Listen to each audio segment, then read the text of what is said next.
현재 한국의 요소수 사태에 대해 많은 서방 국가들은 도움의 손길을 주고 있지만 중국과 일본은 모르쇠로 일관하고 있습니다. 그런데 유독 러시아가 한국의 요소수 사태에 주목하고 적극적인 행보를 보이고 있습니다. 러시아는 한국의 요소수 사태가 대두되자마자 한국에 요소수를 주겠다며 협상을 시작했습니다. 그러자 중국이 한국과 이미 계약된 물량이던 일부 18,700톤을 풀어주겠다고 발표했습니다. 단지 우연의 일치라고 하기에는 타이밍이 너무나도 절묘한데요. 러시아가 한국에 손을 내밀자 중국이 곧바로 견제에 나선 것입니다. 한국은 러시아와의 협력을 시작으로 중국에만 의존하던 요소수 수입을 다변화하는 방법으로 바꿀 것으로 보입니다. 한국의 이러한 움직임에 중국은 불안한 기색이 역력한 듯 보입니다. 만약 한국이 다변화에 성공하면 요소수뿐만 아니라 다른 원자재 및 정치적으로도 영향이 생길 수 있기 때문이죠. 그래서인지 중국 매체들도 처음에는 요소수 사태를 보며 한국의 자업자득 중국과 관계없어라며 한국을 조롱하더니 이제는 중국은 한국 측 요소 수요를 중시하며 해결을 위해 한국과 적극적으로 협상하고 있다며 다소 순환된 어조를 사용하기 시작했습니다. 중국에 대항하면 화를 입을 거라던 중국이 한국이 다변화를 시작하고 러시아의 적극적인 한국 협력, 호주 27,000m, 베트남 200톤, 멕시코 1,200톤 공급 등 해외 각국의 지원이 이어지자 입장을 바꾼 것입니다. 그 외에 중국을 대체할 나라로 사우디아라비아, 인도네시아, 카타르, 이집트 등 10개국이 수출 의사를 밝혔습니다. 특히 러시아는 요소 수출국 중 1위 국가인데요. 2019년 기준 688만 톤을 수출한 바 있습니다. 이에 코스메야 코리아와 이 회사 국내 협력사가 러시아산 요소수 도입 계약을 체결했다고 밝혔습니다.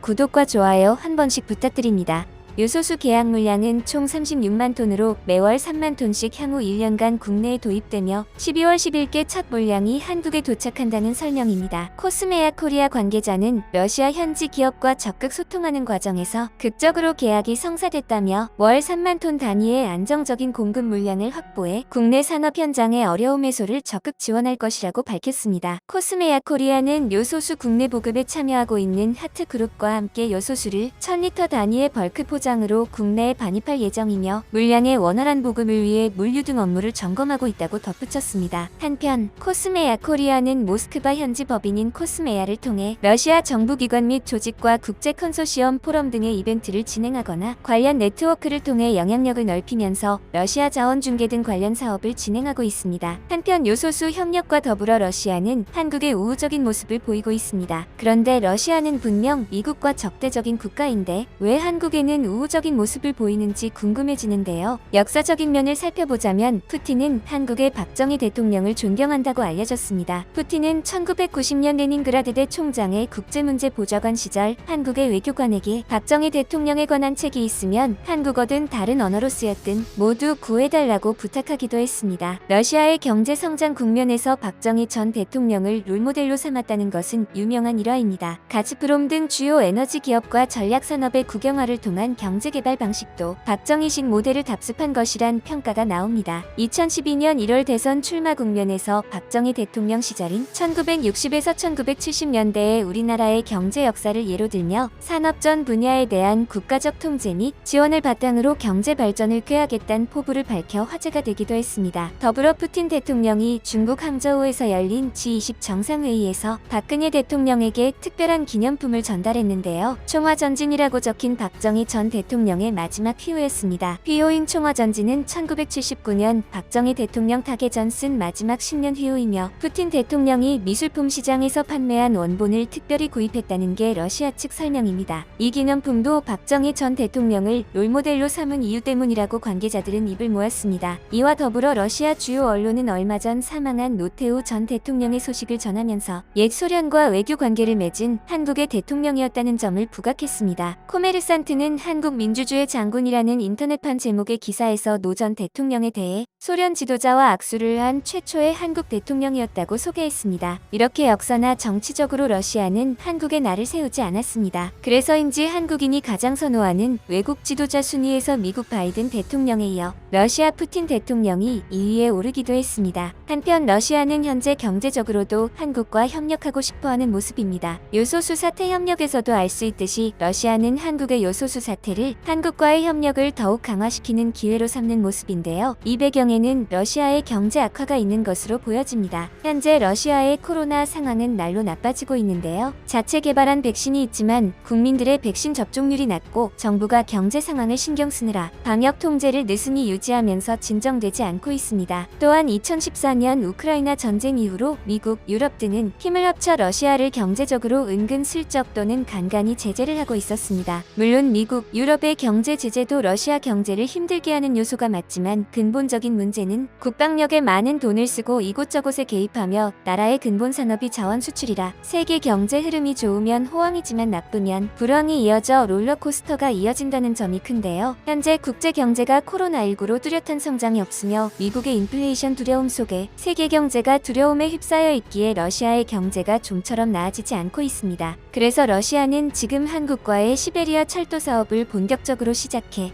러시아의 경제 부흥을 가져오고 싶어 합니다. 따라서 한국의 원자재 등으로 적극적으로 협력하며 우호적인 관계를 보이고 있는 것이죠. 그런데 러시아가 한국과 시베리아 철도 사업을 하려는 움직임을 보이자 일본이 불편한 기색을 보이고 있습니다. 왜냐하면 원래 시베리아 철도 사업은 러시아가 일본과 하려 했기 때문입니다. 2016년 산케이 신문은 러시아 정부가 일본의 시베리아 철도를 연장해 사할린에서 홋카이도를 잇는 대륙횡단 철도 건설을 요구하고 있는 것으로 알려졌다고 보도했습니다. 사할린을 통해 시베리아 철도와 일본 본토와 연결하는 사업은 막대한 자금이 소요될 것으로 보였지만 기술적으로는 불가능하지 않았습니다. 이런 구상이 현실화되면 도쿄에서 모스크바까지 열차 운행이 가능해지는 것이었습니다. 하지만 우크라이나 사태로 일본과 러시아와의 관계가 급속도로 나빠져 이 계획은 수포로 돌아갔는데요. 당시 일본은 우크라이나 상황과 관련해 대러 제재를 확대한다고 밝히기도 했습니다. 단순하게 보면 우크라이나 사태로 러시아와 일본 양국 간의 관계가 나빠져 한국과 시베리아 철도를 만드는 것으로 볼 수 있지만 러시아와 한국은 생각보다 오랫동안 우호적인 관계였습니다. 단적으로 지난 5월 말 러시아의 매체에 의하면 그동안 한국의 발목을 잡고 있던 미사일 개정 지침이 파기됐다. 이로써 한국은 중국 전역을 갈 수 있는 미사일을 개발할 수 있다고 해서 중국을 당황하게 한 적이 있습니다. 그런데 미국과 적대국인 러시아와 한국은 어떻게 친해지게 된 것일까요?